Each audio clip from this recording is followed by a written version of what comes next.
দেখতে দেখতে রোজা শেষ হয়ে গেল।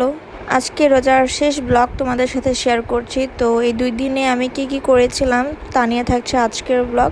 আশা করি ভিডিওটা লাস্ট পর্যন্ত দেখবে। আসসালামু আলাইকুম এভরিওয়ান, কি খবর তোমাদের সবার? আশা করি সবাই ভালো আছো। আর সবাইকে অগ্রিম ঈদ মোবারক। যদিও মনটা একটু খারাপ, এবারে রোজা অনেক তাড়াতাড়ি শেষ হয়ে গেল। তবে কালকে ঈদ, এটার আনন্দ আছে। আর আমার গোলাপ গাছে কিন্তু ফুল ফুটতেছে। আমি রান্না করছিলাম, সেই অ্যাপ্রন পরাই ছিলাম, তো বারান্দায় আসলাম রান্না বসিয়ে দিয়ে এসে। তো ওই দিন বাসায় হচ্ছে গরু মাংস রান্না করেছিলাম, যেহেতু শুক্রবার ছিল। আর আর আমার ননদ বলতেছিল আজকে বিরিয়ানি খাবে, তাই তোমাদের ভাইয়া আসার সময় মুরগি নিয়ে এসেছে। তো পাতিলে যেগুলো আছে ওগুলো বিরিয়ানির জন্য, আর মা যেগুলো কাটতেছে ওগুলো চিকেন ফ্রাই করব। আর এই যে স্যার এখানে মেহেদি লাগিয়ে দাঁড়িয়ে আছে, শুকাচ্ছিল। চুল কেটে এসেছে তাই মেহেদি লাগিয়েছে, কারণ চুল সব পেকে গিয়েছে তো তাই। আর এখানে আমি মাংসটা ভাজতেছি, আর পেঁয়াজ বেরেস্তা আমি আগেই করে রেখেছিলাম। মুরগিটা আনতে অনেক লেট করে ফেলেছে তোমাদের ভাইয়া, এর জন্য সব আগে রেডি করে রেখেছি। আর এখানে আছে কাঠবাদাম, কিশমিশ আর হচ্ছে কাঁচামরিচ, এগুলা একসাথে ব্লেন্ড করে রেখেছি। তো এই তো রান্না বসিয়ে দিলাম, যেহেতু লেট হয়ে গিয়েছে আমার তাড়াহুড়াই করতে হবে। আর এই চিকেনগুলো হচ্ছে ফ্রাই করব, এর জন্য এগুলা মেরিনেট করে রেখে দিব। তো মাংস দিকে রান্না করা শেষ, আমি এখন পোলাওয়ের চালটা ভেজে নিচ্ছি ভালো করে। এবার প্রমিস করেছিলাম যে রোজার মধ্যে আর বিরিয়ানি খাবো না, কারণ ওই দিন খেয়ে আমার অনেক গ্যাস হয়েছিল, কিন্তু জিহ্বা তো আর সামাল দেওয়া যায় না। আর ওই দিন একটু বেশি তেল মশলা হয়ে গিয়েছিল দেখে গ্যাস হয়েছিল, আজকে তাই তেল মশলা সবই কম দিয়েছি। তো আমার বিরিয়ানি রান্না কিন্তু শেষ। এখন নামাজ পড়ে এসে আমরা খেতে বসলাম। একবারেই অনেকগুলো নিয়েছি, যাতে মানে পরে আর নেওয়া না লাগে। দেন রাতের বেলা তোমাদের ভাইয়া বলতেছে এখন চিকেন ফ্রাই খাবে। তো এই রাত 12টা বাজে, এখন আমি চিকেন ফ্রাই করব। তো বাকি অর্ধেক রেখে দিব, অর্ধেকটা ভাজবো। তো এখানে আমি সব কিছু রেডি করে নিয়েছি, এখন একটা একটা করে কোট করে তারপর ভাজতেছি। তোমাদের ভাইয়া কয়েকদিন পর পরেই চিকেন ফ্রাই খাওয়ার বায়না করে, তো আমি যখন পারি ওকে ভেজে দিই। তো একটু বেশি করেই মেরিনেট করে রেখেছি, অর্ধেকটা ভাজতেছি, পরে আবার অর্ধেকটা ভেজে দিব। আর হুট করেই ওই দিন এমন গরম পড়েছে যে আমি একদম ভিজে গিয়েছিলাম ঘামতে ঘামতে। তো এই তো আমি, তোমাদের ভাইয়া আর আমার ননদ মিললে এখন এই চিকেন ফ্রাইগুলা খাবো। আমার ননদও ঘুমায় নাই, ও মোবাইল দেখতেছিল, পরে ওকেও ডেকে নিয়ে আসছি খাওয়ার জন্য।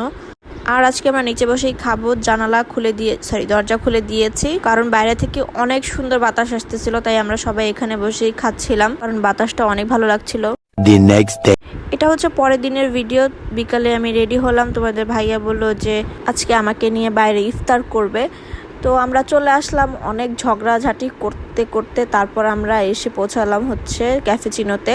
মানে বেসিক্যালি ঝগড়াটা হচ্ছে যে কোথায় যাব, বাসা থেকে ঠিক করে আসি নাই কোথায় বসবো আজকে। তো ইফতারের আর ছিল 15 মিনিট, তো ঝগড়া করতে করতে পরে আমরা ক্যাফেচিনোতে এসে বসলাম। তো আমরা একটা প্ল্যাটার অর্ডার দিয়েছি 1:2 এর।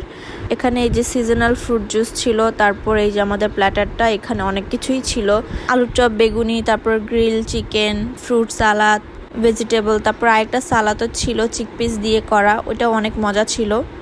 ওভারঅল আমাদের কাছে এই প্ল্যাটারটা ভালোই লেগেছে। আর তোমাদের ভাইয়ার অবস্থা দেখো না।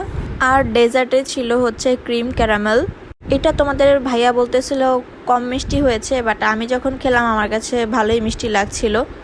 তারপর এখান থেকে আমরা খাওয়া দাওয়া শেষ করে চলে আসলাম রাজলক্ষ্মী কুশল সেন্টারের নিচের যে আন্ডারগ্রাউন্ড মার্কেটটা আছে সেখানে। এখানে ঘরের যাবতীয় জিনিস পাওয়া যায়, এই যে এইসব কার্পেট, তারপর টেবিল ম্যাট, পাপোশ, এগুলা আরও অনেক কিছুই পাওয়া যায় সাথে।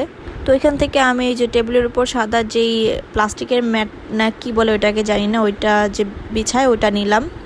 তারপর আমার ননদের জন্য হট কেক থেকে একটা কেক নিলাম, নিয়ে তারপর চলে আসলাম বাসায় এসেই দেখি জবা ভাবিদের বাসা, আয়াত ভাবি ওরা এসেছে।